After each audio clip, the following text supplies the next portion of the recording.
proving irrationality for irrational numbers.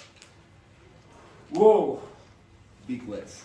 But you should know what irrational numbers are, and we're going to prove that irrational numbers are irrational. Alright? These are the things that you need to learn. This is actually a lot to do with proof by contradiction.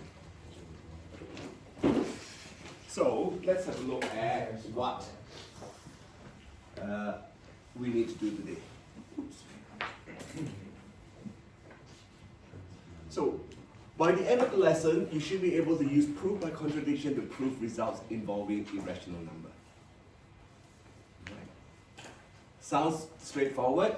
Now this proof, there's steps for you to learn.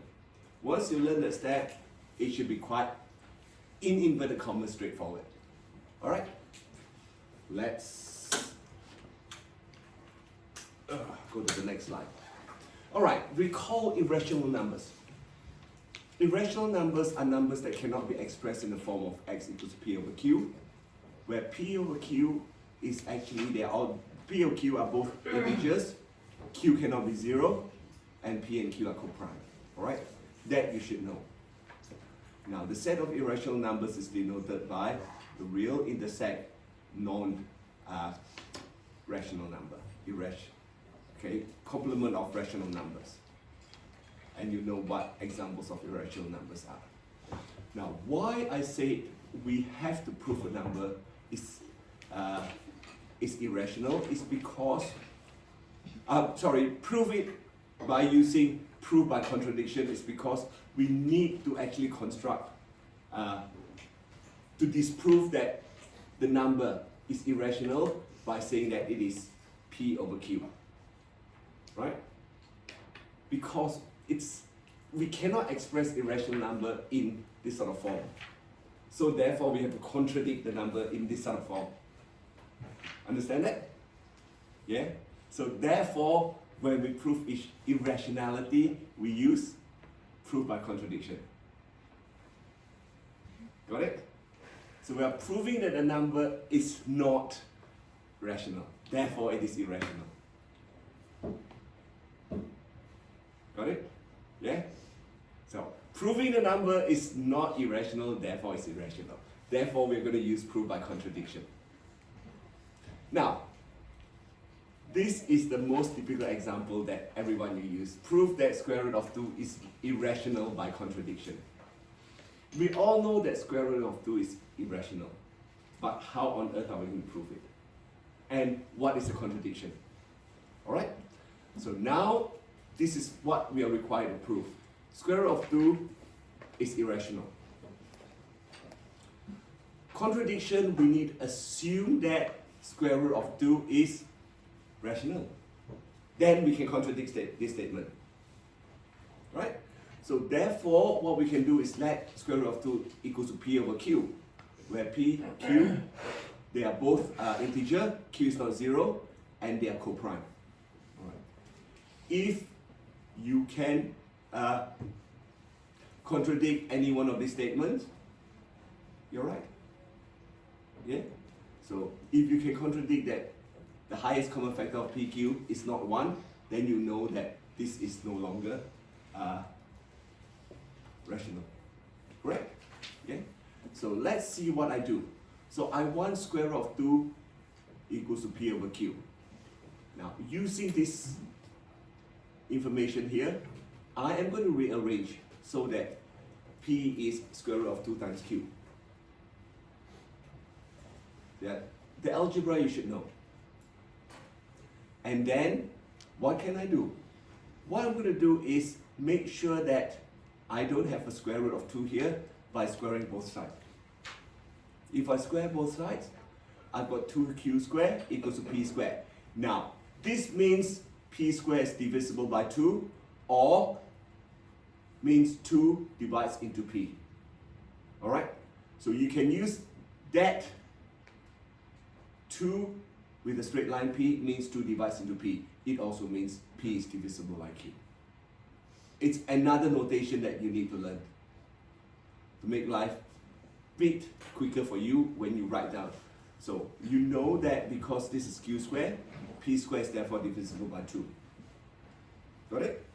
Because we already know that p squared is divisible, when p squared is divisible by 2, p is divisible by 2. So we can just straight off write this statement. Are you all okay up to this point? I don't want to move on until you're all right up to this point. Understand what I've said so far. Yeah? So in order to prove that this is irrational, we have to disprove or contradict that it is rational. Why? Because we cannot represent irrational number in this sort of form. Yeah? So therefore, we cannot write irrational number in fraction, not friction, fraction. So therefore, we need to assume that square root of 2 in this case, it's rational. Then we disprove it. So because of that, we know that we can use this information. Since we let square root of 2 equals to p over q, we can rearrange it and obtain the fact that 2q squared equals to p squared. Alright? Now, multiplying both sides by q, therefore I've got square root of 2 over q equals to p. And then I need to square both sides. Remember, equivalent equation, whatever I do on the left hand side, I have to do on the right hand side. Once you got that, you know that therefore p squared is divisible by 2. Or means 2 divides into p. 2 divides into p squared. And then 2 divides into p. That is what you have learned previously. You have proven previously. Now, next bit. All okay so far? Yeah. Up to this point? So once you know this point, let's have a look. Since we know that p2 divides into p, or p is divisible by 2, so we let p equals to 2k, where k is an integer. Now, p divisible by 2 means it is actually even number, correct? Next. So p squared is therefore 2k squared equals to 4k squared. Now introduce a new variable k. K is integer. Right? So therefore we know that p squared equals to 2q squared. We have established that previously. So 2q squared equals to 4k squared. And therefore q squared equals to 2k squared. Right? It's algebra that you know. It's just how you actually rearrange it and use it to your advantage in proving. So therefore, q2 divides into q squared, which means 2 divides into q. Right? Agree? Now, what would tell me, how would you contradict this statement? Since 2 divides into q and 2 divides into p, the highest common factor is not 1, correct? So the highest common factor is not 1. So it is a contradiction. We contradict our assumption already. So therefore, square root of 2 is actually irrational. Now, generally with this question, because we know this, if an integer is the square of an integer is can be divided by 2 or is divisible by 2, the integer is divisible by 2. So we know that, we don't have to prove that. But a lot of the questions will ask you to prove that first, and then continue on to prove that square root of 2 is irrational.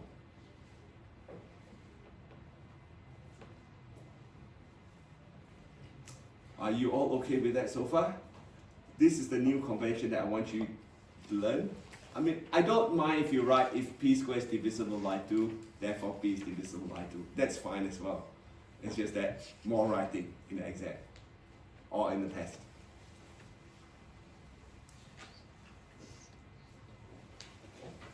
Alright. Example number 2. Use proof by contradiction to show that square root of 3 is irrational. Now, can you actually start your proof. Think about this and think about how you would do square root of 3 is irrational. Alright? Start by writing a few of these first. I want you to stop at certain point.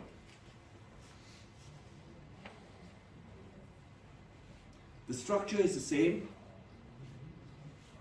Probably get you to stop around there. Okay, let P over Q equals to something. Stop at that point. At least write the first three. Statement. What is the required proof statement? And what is the assumption? And how would you define square root of 3? So again, it's a step-by-step process. Once you're used to these steps, you'll be pretty much straightforward for all of you. Alright? I'll give you 15 more seconds to write it down.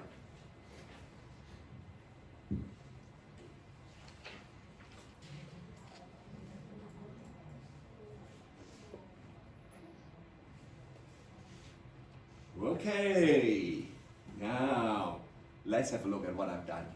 So required to prove that square root of 3 is irrational. I mean, if you want to write square root of 3 is irrational, I'll accept it as well. Okay, that's right way of doing it. It's just you are writing it in natural language rather than mathematical language. And then assume that square root of 3 is actually rational. And therefore, let square root of 3 equals to P over Q. And so on and so forth. You should get this bit right. Yeah? Now, rearranging it. P would be square root of 3 over Q, or square root of 3 times Q, not over Q. And of course, what I want is, I want to get rid of square root of 3. P squared equals to 3Q squared. Alright? What's next? What is next?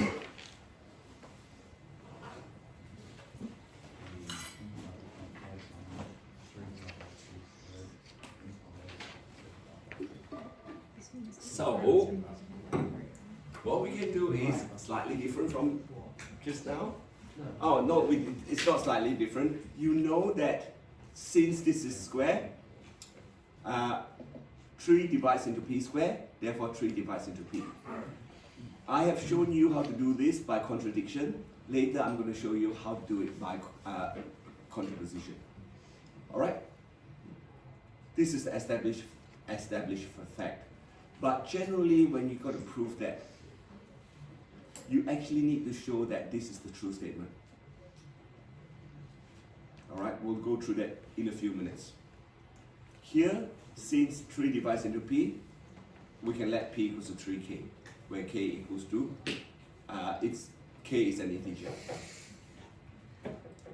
Now, P squared equals to 3K squared equals to, P squared equals to 9K squared. Now go back to this. Since P squared equals to 3Q squared, 3Q squared equals to 9K squared. Therefore, Q squared equals to 3K squared. And which means 3 divides into Q squared, and therefore 3 divides into Q. That means 3 divides into P and 3 divides into Q. The highest common factor of PQ is not 1. There's a contradiction there already. And therefore, this square root of 3 is irrational. Now, this bit, we rely on the fact that we know 3 divides into P squared implies 3 divides into P. We rely on the fact. Okay? Which you have learned before. But then, what if we don't have the information? What if we don't know? Right? What if we don't know? What are we going to do? So, what I'm going to show you now is previously I've shown you that if P squared is divisible by 3, P is divisible by 3. Okay, by contradiction. I'm going to show you how to do this by contraposition. So generally what you will get is in exam whatever you'll be asked to do something like this first. Prove that if 3 divides into p squared implies 3 divides into p by either contradiction or contraposition, and then you will be asked to prove that square root of 3 is actually irrational. Alright, so if by contraposition, what is contraposition? This is what we are required to prove. A contrapositive statement. So that's negative, and then you switch it around. Correct? So writing it that way, so just with a little dash there, 3 does not divide into p, which means 3 does not divide into p squared. Alright? So it's contrapositive statement, therefore, and all value of p is, I should have not equals, I should use implies. Wrong sign, alright, I'll change that. A little bit, yeah. Yeah, does it matter whether p squared is on the left of the vertical line? Yes, it does. It does. Because it's 3 divides into p. So it has to be, cannot be p divides into 3. Yeah. Alright? So just, that is implication statement that I need. I don't know why I wrote down does not equal. Of course it doesn't equal. Alright? So now, contrapositive. So let's think about what I need to do. So in this case, you need to prove that p could be odd or even. Correct? So it's proved by exhaustion again. Although it's proved by contraposition, also it's part of a proof by exhaustion. You need to think about p as odd and p as even. Okay? So start off with p as odd. P is 3m plus 1, and m is integer.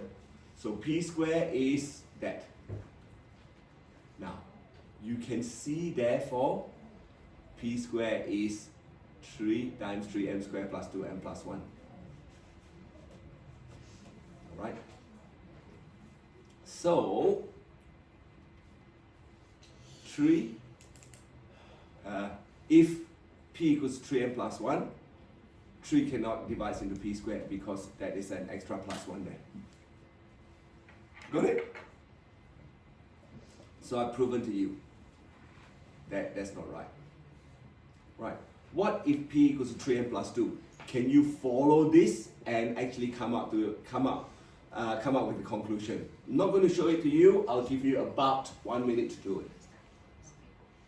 Same as what I've written here. This time I'm going to let p is equals to 3m plus 2, which is an even number.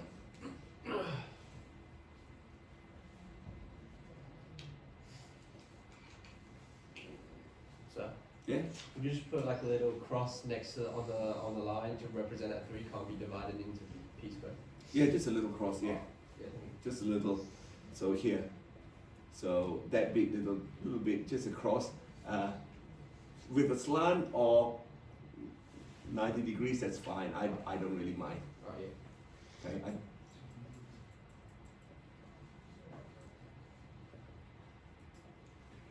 Yeah, it's just basically a symbol showing that it's not equal to like what I wrote there.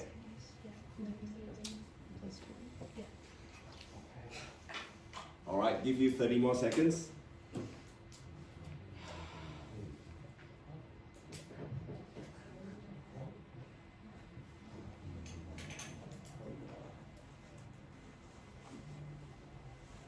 Basically, the structure is the same. Once you're used to one, you should be able to do the others.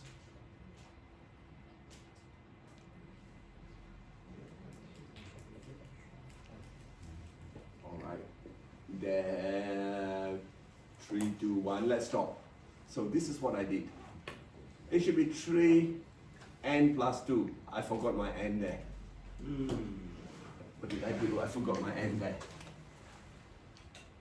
3n plus 2, and is integer. And going through the same thing, you know that p cannot divide into p squared if p equals to 3n plus 2. So you've proven to yourself this and this. That doesn't work. Right? So therefore, since the contrapositive is true, therefore this is true. The original statement is true. So like I say, generally, the proof of irrationality of square root of 3 would be more complete if we include this proof as well.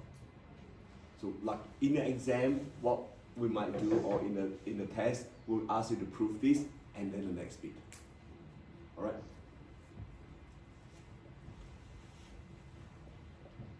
So make sure that this I have to change and I have to add in the end there.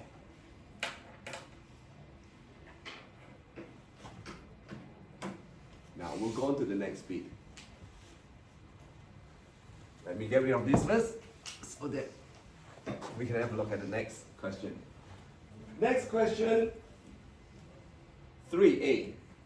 Prove using a method of your choice that for all value of p, or for all integers, 5 divided into p squared implies 5 divides into p.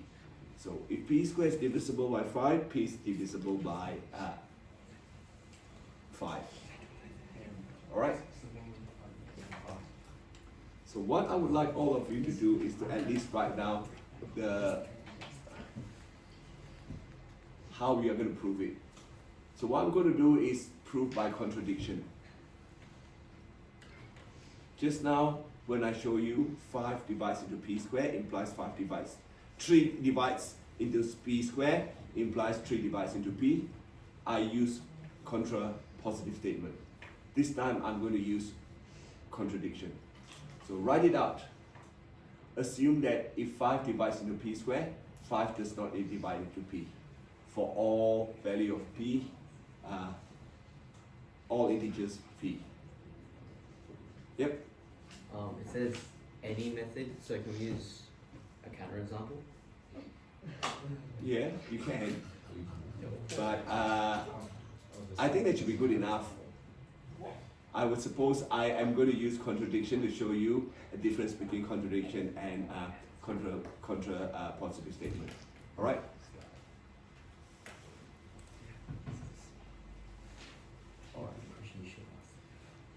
So let's have a look.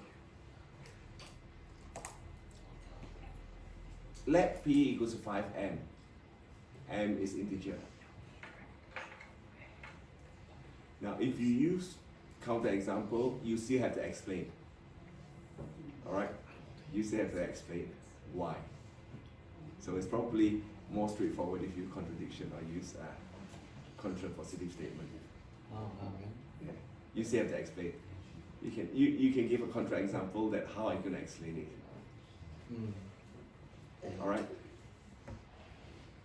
So I will recommend that use either contradiction or contraposition. So now, basically, you need to think about 5n plus 1.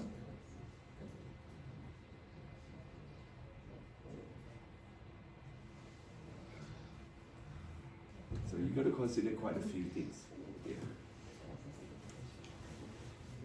Now, 5n plus 1, you need to think about 1 more than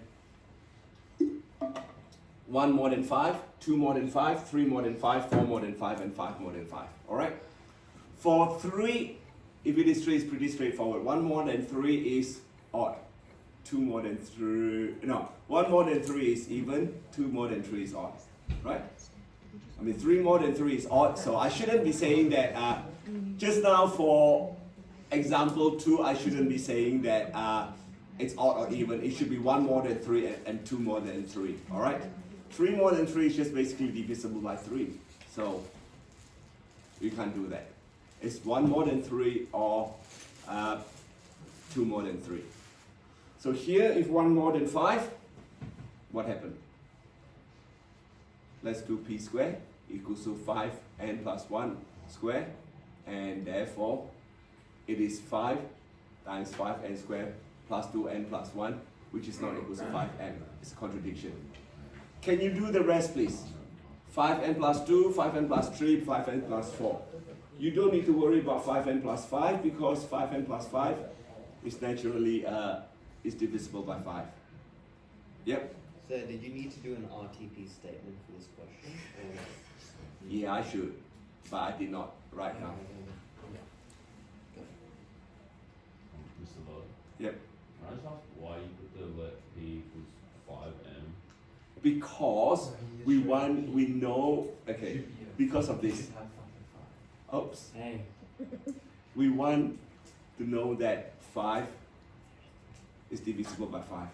Therefore 5m is always divisible by 5. Correct? Correct? Yeah, 5m is yeah. always so then you've got to look at the case of 5m plus 1. Yeah. 5n plus 2, 5n plus 3, 5n plus 4, and then 5n plus 5 again, which is then again 5m. Go back to 5m. But don't we assume that Yeah. that p can't be divisible by 5? Yeah. Yeah, So what I'm going to do is Oh, you gotta make assume that. Oh. you got to make that 5m so that it's not divisible by 5. 5m plus 1 squared not divisible by 5. Therefore, it's a contradiction. So it's all contradiction. You need to contradict yourself that if p is 5m, p squared is not in the form of 5m. So therefore, it's not divisible by 5. If it is one more than 5. Got it? Yeah, you got to readjust your thinking process in that sense. He'd make that p can't be divisible by 5, and then if we suppose that p is 5m, so you have to make sure that all the others are not equal to this 5m to make it work. You get it? You contradict the negative. You got to contradict. You contradict, yeah, okay. Contradict the negative. So, if p equals to 5m, Yeah. what you need to do is to be able to contradict statement.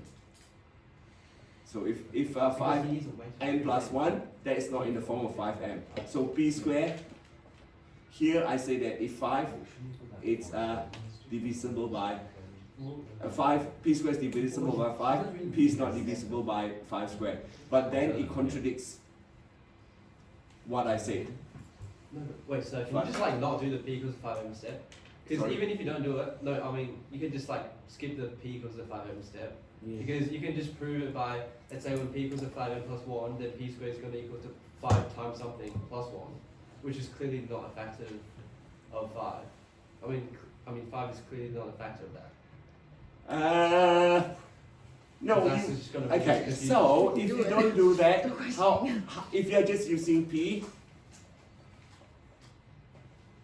you cannot assume that p is a factor of 5.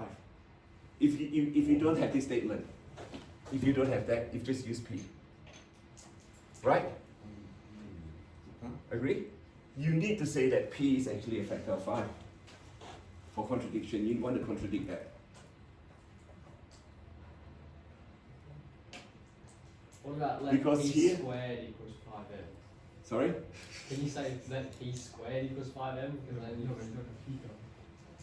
that's why you're saying p squared Okay, is not equal to 5m. so if you let p squared equal to 5m, how are you going to prove that this is not right?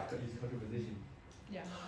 So can we just add the statement at the end? You go like, oh, this is a contradiction because p is equal to 5m at the end. You can, but what I'm doing is step by step, so every single step I say that's a contradiction, every single step I say that's a contradiction. Isn't that 100%? No, because in this assumption, you're going from that 5 is a factor of p squared, that you're trying to prove that p is not a factor. I mean, 5 is not a factor of p. So you can't actually go start to wait.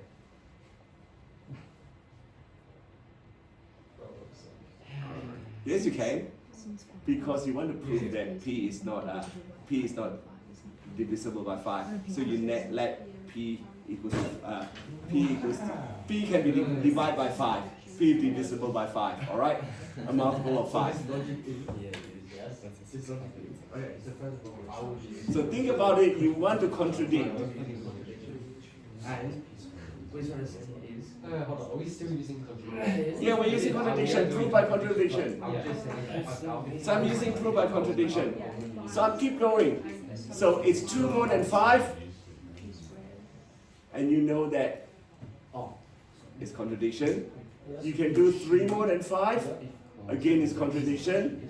4 more than 5, and it's again contradiction. So you've got 4 contradictions there, but you don't need to do 5n plus 5 because 5n plus 5 is in the form of 5n. So you don't need to do that. And therefore, you know that this is it. For all integers, if 5 divides into p squared, 5 divides into p. It's just a way of showing it, that's all. Yep. Can we just assume that Sorry? at the first statement, we just say p squared is equal to 5m, make it easier. It just makes more sense. We can just say p squared is equal to 5m. Because Okay, if p squared equals 5m, how are you going to prove that p cannot be divided by 5? because you said p squared is equal to not a multiple of 5. Right the contradiction. Sorry? That's so good.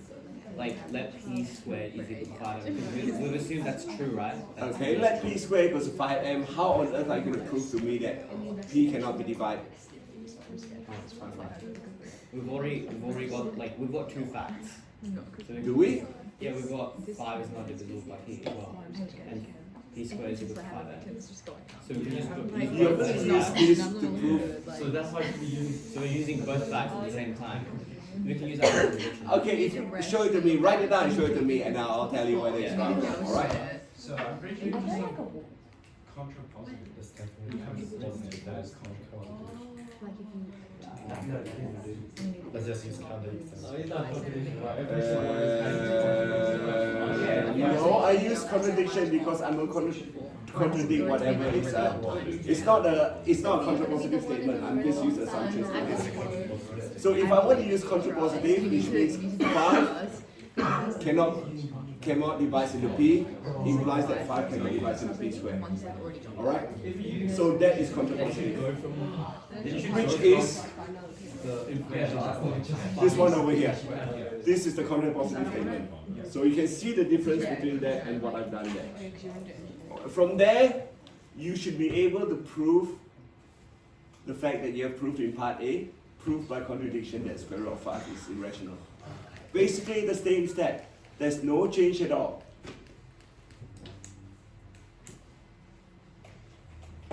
So proving irrationality is pretty much a straightforward step. As long as you can establish previously this is right. Alright? So let's try prove by contradiction that square root of 5 is irrational.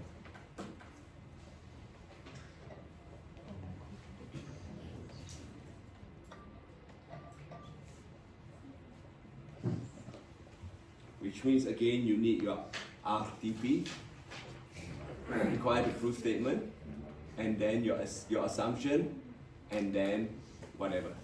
Let square root of 5 equals to p over q. You can see that the process is pretty similar. Once you know how to do one, you should be able to do the others.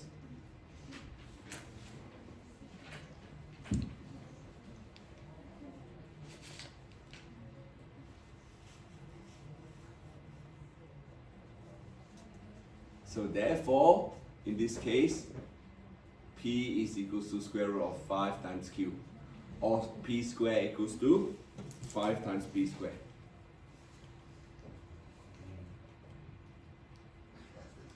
So therefore, since we have established that if 5 divides into p squared, therefore 5 divides into p. So now the next bit is you need to know how to do this. Alright, I'm going to give you a couple of minutes to write it out.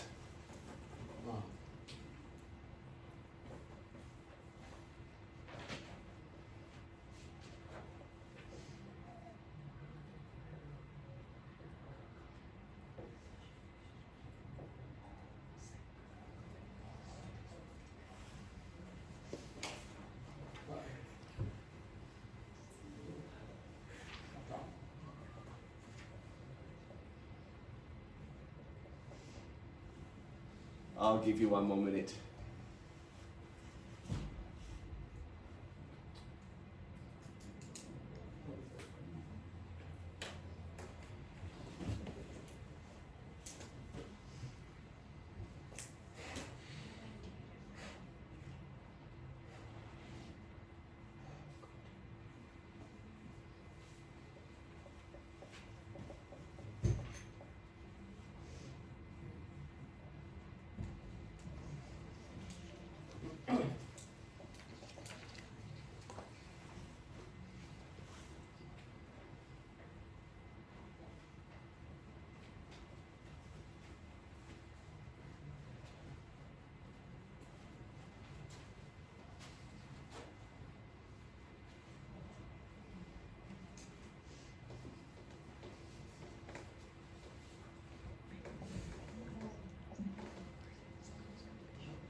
continue with that.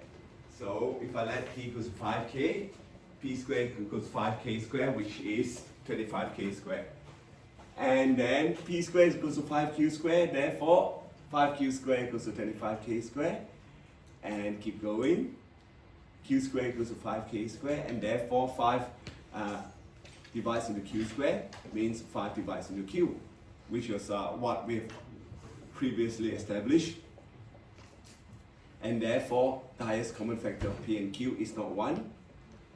And, and it's a contradiction. Therefore, square root of 5 is irrational. So that's a proof that I have for you. Something that you need to learn, you need to understand. We'll do some more examples next week. I'll upload this on Campus once I finish correcting myself. Alright, I'm going to stop here.